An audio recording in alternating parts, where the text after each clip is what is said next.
मान्यताओं के अनुसार यह टीला कभी महाभारत के प्रसिद्ध नायक राजा कर्ण का किला होता था। स्थानीय लोगों के अनुसार माना जाता है कि आज भी कर्ण के टीले के नीचे बहुत सारा खजाना छुपा हुआ है, जिस खजाने से राजा कर्ण दान करते थे। कर्ण के टीले के पास एक प्राचीन कुआं भी है, जहां पर माना जाता है कि कर्ण अपना सोना छुपाया करते थे। और अब इस कुएं में सांपों का पहरा है, जो वहां छुपे खजाने की रक्षा करते हैं। ये पुरातात्विक स्थल कुरुक्षेत्र से लगभग 5 किलोमीटर की दूरी पर मिर्जापुर नामक ग्राम में स्थित है। इस टीले की ऊंचाई 9 से 12 मीटर है। ये भारत सरकार के विभाग भारतीय पुरातत्व सर्वेक्षण द्वारा संरक्षित स्मारक है। कर्ण को एक आदर्श दानवीर माना जाता है, क्योंकि कर्ण ने कभी भी किसी मांगने वाले को दान में कुछ भी देने से कभी भी मना नहीं किया, भले ही इसके परिणामस्वरूप उसके अपने ही प्राण संकट में क्यों न पड़ गए हों। कर्ण महाभारत के सर्वश्रेष्ठ धनुषधारी में से एक थे। कर्ण 6 पांडवों में सबसे बड़े भाई थे।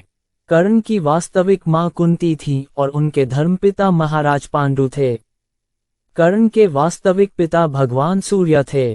कर्ण का जन्म पांडु और कुंती के विवाह के पहले हुआ था। कर्ण लोक निंदा के भय से माता कुंती द्वारा त्याग दिया गया था। वह सूत दंपति अधिरथ और राधा द्वारा उनका पालन पोषण हुआ। कर्ण सूर्यदेव के अनन्य उपासक तथा महादानवीर थे। जन्म के साथ ही इन्हें कवच और कुंडल प्राप्त थे। दुर्योधन ने इन्हें अंग देश का राजा बनाया था, जिसके फलस्वरूप इन्होंने कौरवों की ओर से पांडवों के विरुद्ध युद्ध किया। इंद्र ने ब्राह्मण वेश धारण कर अर्जुन की सुरक्षा हेतु सूर्य पूजा के समय कर्ण से कवच और कुंडल का दान मांग लिया था। कर्ण का प्रण था कि वह सूर्य पूजा के समय याचक की याचना अवश्य पूरी करेंगे। अतः अपने प्रण की रक्षा के लिए उन्होंने कवच और कुंडल इंद्र को दान दे दिए। यद्यपि वह जानते थे कि कवच और कुंडल के अभाव में उनके प्राणों पर संकट आ सकता है। अंगराज बनने के पश्चात कर्ण ने ये घोषणा करी कि दिन के समय जब वह सूर्यदेव की पूजा करता है, उस समय यदि कोई उससे कुछ भी मांगेगा तो वह मना नहीं करेगा और मांगने वाला कभी खाली हाथ नहीं लौटेगा। कर्ण की इसी दानवीरता का महाभारत के युद्ध में इंद्र और माता कुंती ने लाभ उठाया।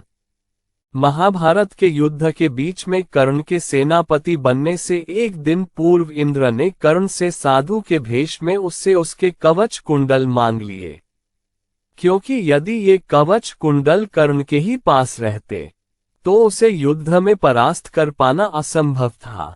और इंद्र ने अपने पुत्र अर्जुन की सुरक्षा को ध्यान में रखते हुए कर्ण से इतनी बड़ी भिक्षा मांग ली। लेकिन दानवीर कर्ण ने साधु भेष में देवराज इंद्र को भी मना नहीं किया और इंद्र द्वारा कुछ भी वरदान मांग लेने पर देने के आश्वासन पर भी इंद्र से ये कहते हुए कि देने के पश्चात कुछ मांग लेना दान की गरिमा के विरुद्ध है। इसी प्रकार माता कुंती को भी दानवीर कर्ण द्वारा यह वचन दिया गया कि इस महायुद्ध में उनके 5 पुत्र अवश्य जीवित रहेंगे और वह अर्जुन के अतिरिक्त और किसी पांडव का वध नहीं करेगा। और उसने वही किया। कर्ण ने अर्जुन के वध के लिए देवराज इंद्र से इंद्रास्त्र भी मांगा था। कर्ण दुर्योधन का सबसे अच्छा मित्र था और महाभारत के युद्ध में वह अपने भाइयों के विरुद्ध लड़ा।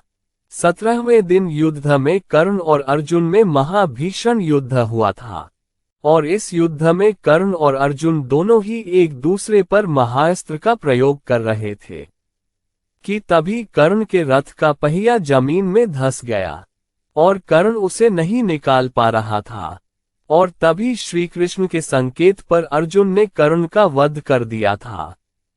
इस टीले का सर्वेक्षण सर्वप्रथम कनिंघम ने तथा उत्खनन डी.बी. स्पूनर ने किया था। टीले से उत्खनन से प्राप्त अवशेषों को 400 से 100 ईसा पूर्व तक तथा 100 ईसा पूर्व से 300 ईस्वी तक के 2 कालों में विभाजित किया गया है। यहाँ 50 सेंटीमीटर लंबी ईंटों के प्रमाण प्राप्त हुए हैं। अन्य वस्तुओं में पत्थर के सिल व मूसल, पक्की मिट्टी व अल्प मूल्यवान पत्थर के मनके, पक्की मिट्टी की पशुओं की मूर्तियां आदि प्रमुख हैं। यहाँ से पक्की मिट्टी की 2 मुहरों की छाप, जिस पर स्वस्तिक, सर्प, नंदीपाद और अर्धचंद्र अंकित है, प्राप्त हुई है।